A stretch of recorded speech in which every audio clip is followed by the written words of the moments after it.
are really confused about the tweet in the sense that they find it hard to believe that DeMarcus Cousins and others found out about Tyrone Corbin being signed for the rest of the year through social media. Is that the story?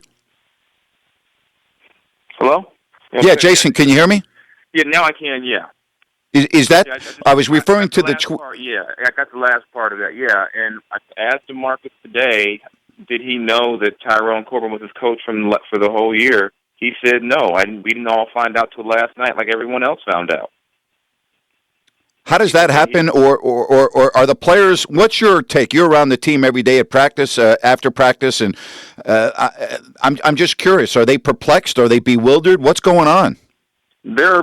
They're all those things. They're confused. I think there's still a sense of anger, kind of, among some of the guys about what's going on.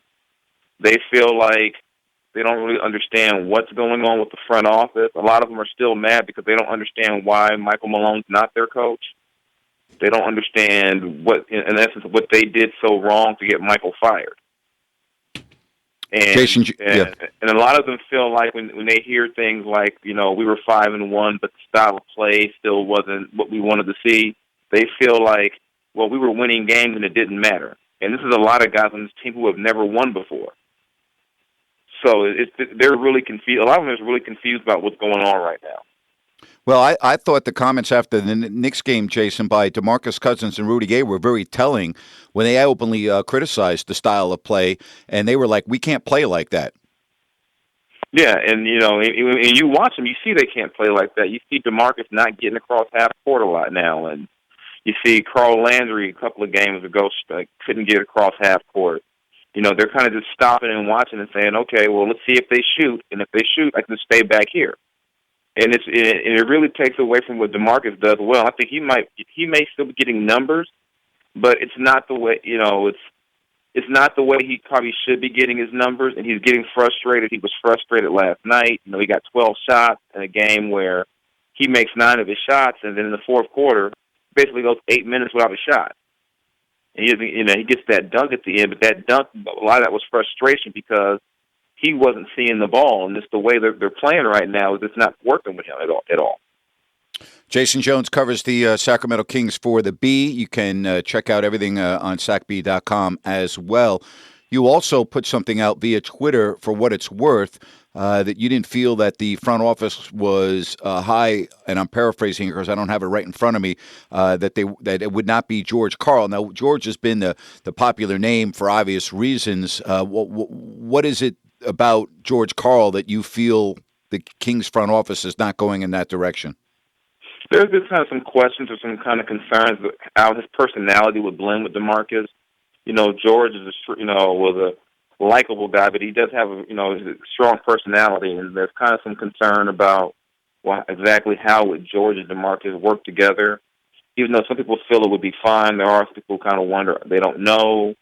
And then there's the whole idea of some folks are saying, well, the Kings play better defense, and is George the guy you want to bring in? So it's kind of almost a confusing thing because you want to play with a faster pace, get more creative offense. George would seem to be your guy, but there are some reservations about George, which I think is why a lot of the fans are confused and angry because they all assumed if you're going to fire Michael Malone, we've got to have George Karl in the way, right? And then you don't see George Karl right now, and it puts Tyrone Corbin in a tough spot because sure, he's replacing a coach who was very popular. This wasn't a situation where the players had tuned out Malone and they didn't want him around.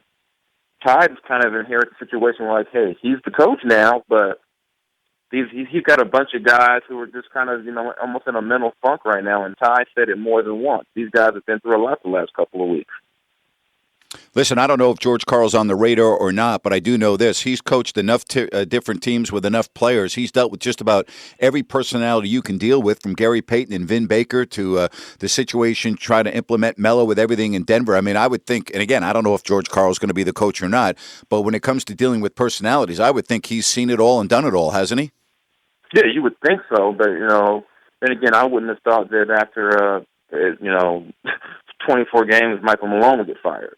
Yeah, that's true. No, you're right. And then even with a guy like George, he can sit back too and say, okay, he can monitor the Cleveland situation. He can monitor New Orleans.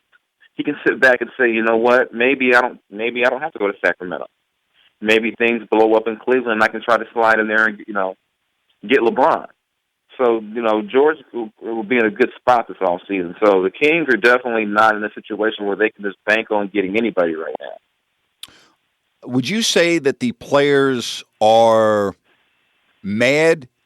Would you at what's gone on? Would you say that they're upset by what perceives to be? And again, I'm just talking about perception based on what you said and some of the other people that are talking to me about the lack of communication about what the plan is moving forward.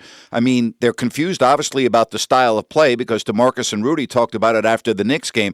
How would you describe the atmosphere in the locker room right now? Confused and angry. I think it's both of them.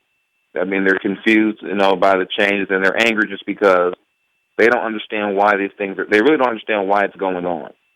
And then you just what the perception it looks like. Well, from their perspective, was this planned all along? Why did we go through a whole training camp with Malone only losing for 20 some odd games? So there's a lot of confusion, anger. Then you have a guy like Rudy who re-signed with the team in part because of his relationship with Michael Malone. So he signs an extension. 3 weeks later, the coach he was looking forward to playing for is gone. DeMarcus Cousins loves Michael Malone. Darren Collison, the guy who wanted to play for Michael Malone. So you got a lot of guys who are in that locker room who are Kings, and for a big reason they are Kings is because of Michael Malone. So those guys are kind of that's why we're doing all this. All right, see if we can get a better connection with Jason. We'll finish up with him. That's the way I started off my show today because that's the feeling that I'm getting. I just there's a disconnect. Jason, we got you back. Can you hear me now? Jason, can you hear me? Yeah, I can hear you. Okay, good. We lost you for a little bit there. Before I let you go, we got the gist of what you were saying. Before we let you go, I also, the situation you just talked about with Tyrone Corbin. Maybe I'm wrong, but this has nothing to do with Tyrone Corbin. I think there's a great deal of respect for Tyrone Corbin. I think that, Tyrone Corbin is not the issue here. And by that, I mean, you said he's in a really difficult position, filling in for a coach that was, as you put it, and I agree with you, well respected in the locker room. I don't know if it would even matter right now which of the assistant coaches was promoted to head coach. It's a really hard situation for Tyrone, isn't it? Yeah, it's really hard, and it's the guys all like Tyrone. That's what makes it tough on them too. It's not an issue with Tyrone. It's an issue with the situation. It's not. Yep. It could be Tyrone. It could be Corliss. It could be me out there. They'd still feel the same way. It's not even about, and that's why I really feel he's in a tough spot because it's really not about him. This is really an issue between. It's about management and what's going on upstairs, and he just happens to be the guy. And I think I talked to DeMarcus about it today. He said at this point, it doesn't even really matter who I don't want to make it sound like he was saying it in a negative way, but he was just saying it's not even about the coach anymore. It's about the players doing their jobs at this point. They can't be worried about, what's going to happen next and who's going to get moved around. They've got to do their jobs now. We'll see you tomorrow morning. Thanks very much for coming on. All right, no problem.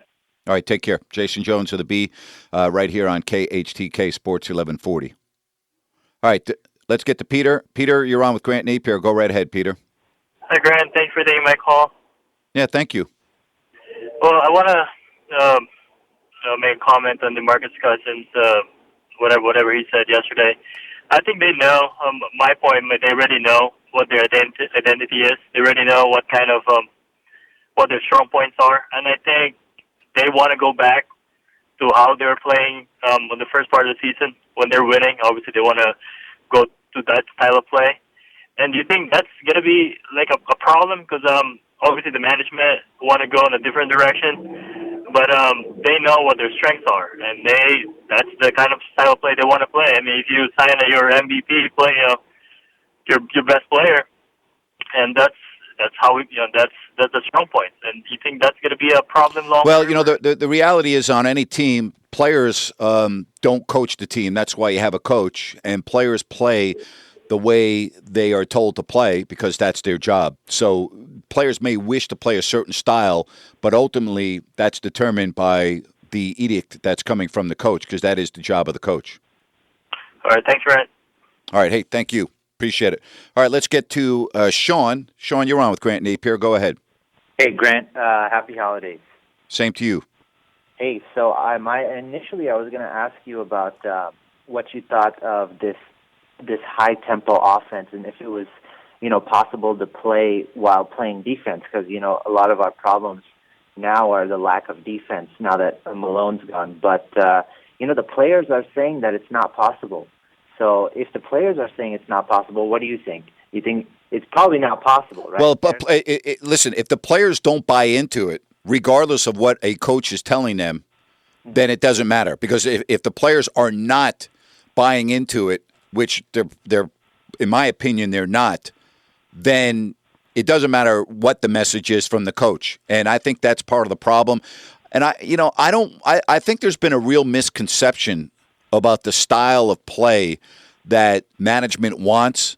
I don't think they want to talk. They're not talking about the Denver Nuggets or the Paul Westhead days. They're just talking about getting up the court a little bit quicker, getting more transition baskets. They're not talking about a track meet. I've never heard Pete or Vivek or any, they're not talking about track meets where they're talking about scoring 140 points. And I think there's been a misconception. When you talk about up-tempo, people automatically think about, the Phoenix Suns or the Golden State Warriors when they were averaging 115 every night. I don't really think that's what they mean. I think they're just talking about the pace picking up somewhat. That's what I think they're referring to. Okay, that's a great point, Grant, because that's what I was thinking about.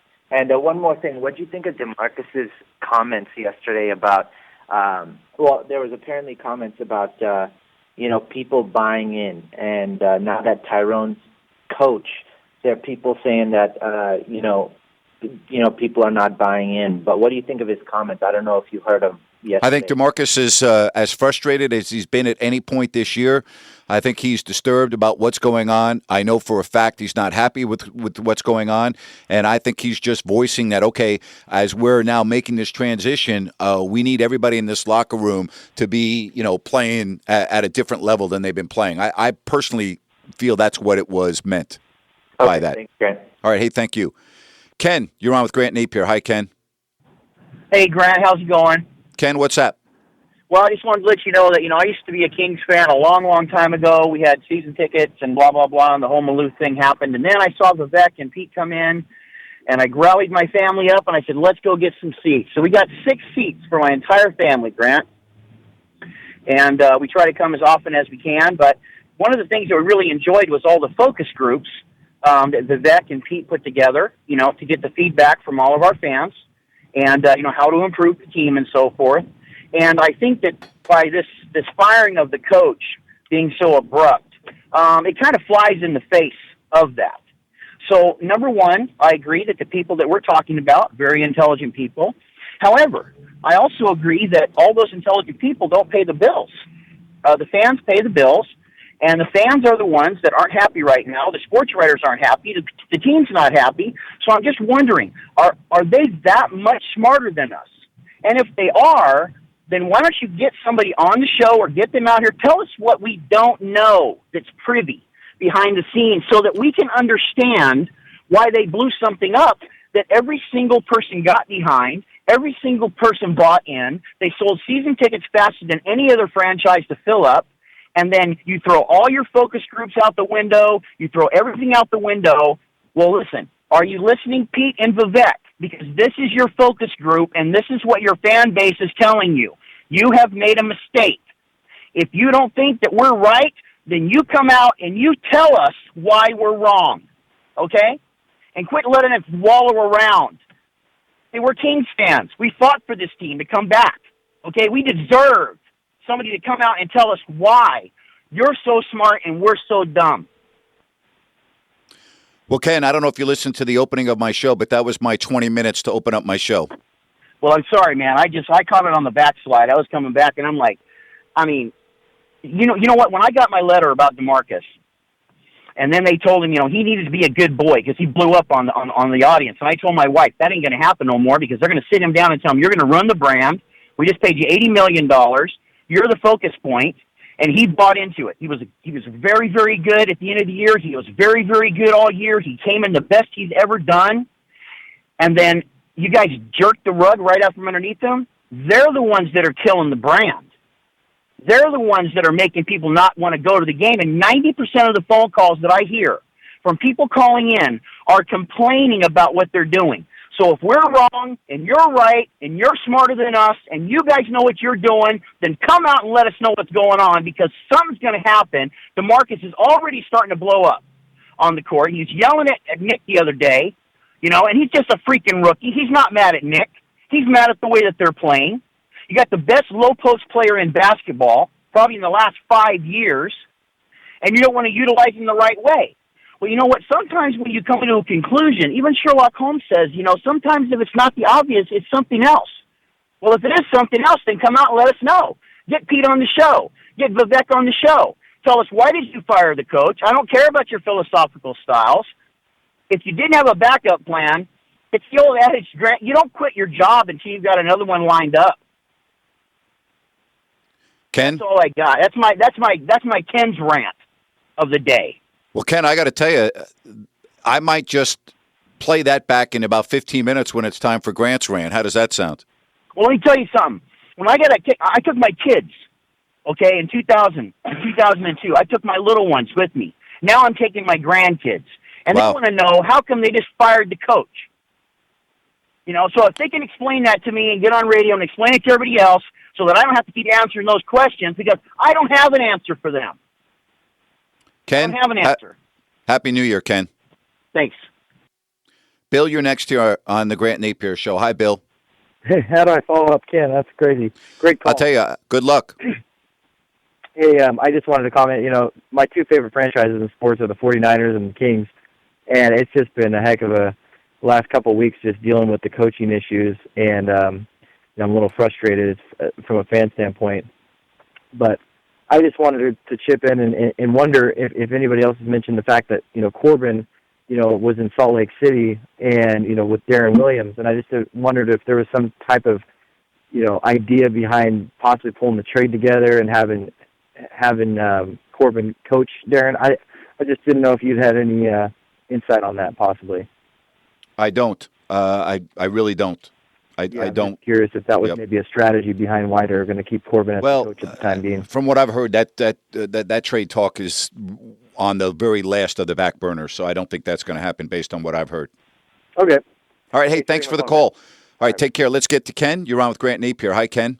Hey, good afternoon, Grant. How you doing? I'm well. What's going on? Hey, man, my stomach is hurting, my back is hurting, my brain is hurting. My brain is hurting because I'm thinking too much about this Sacramento team and what has happened. You know what I'm saying? What I don't understand, you bring in Mr. Malone. This man has been known for coaching, family of coaching. You didn't give this man an opportunity that he should be just for. You bring this man in, he coaching 2 years, maybe about a year and a half, because we was going on through that arena stuff. We didn't know if we was going to stay or not. You made Sacramento believe that Mike Malone was the man, and you made the team believe Mike Malone was the man. Why? I know the team believed because we came into the season on fire. We was nice. The team was playing into the system that Mike Malone presented because he knew the personnel he had, and he knew how to bring the best out in them so we can compete every single night and day on the floor. So now Mike Malone is gone. We bring in Ty Corbin. Ty Corbin, I understand. You've been a coach before. You had your opportunity. You had your chance. You know what I'm saying? This was Mike Malone's team. I understand Ty Corbin is a good coach. I understand the team likes him. But what it is when we get into the defensive problems where we can't hold the team down, he don't know what to say. He don't know what to call. He don't know what to tell the team. I understand he's been with Mike Malone for a long time, and he should have an idea or grasp of how Malone was running the system. But never will he, because Malone was the coach. Malone was the coach for this team. Sacramento was not complaining about the coach. Sacramento was not complaining about the team. We was complaining about the players that turn over the ball in the end of the game. That's all we was concerned about. And then Sacramento or management, you made us believe, man, Coach Malone was the man for us, and we believed that. We came to the game, we watched the game emphatically, like, you know what? This is a different product on the floor. Now I look at the product on the floor. This season is a wash. I'm sorry. This season is done. And Grant, I'm out. I see you every day at the games. You know who I am. My name's Ken. Much love. One. Ken, Happy New Year. Thank you. All right, we're going to continue with this, and I'm going to do a rant today that's going to lighten up the mood a little bit, okay? So you want to make sure you listen to my rant today. It's going to be my last rant of 2014, and I'm going to lighten the mood up, and then we'll get right back to it.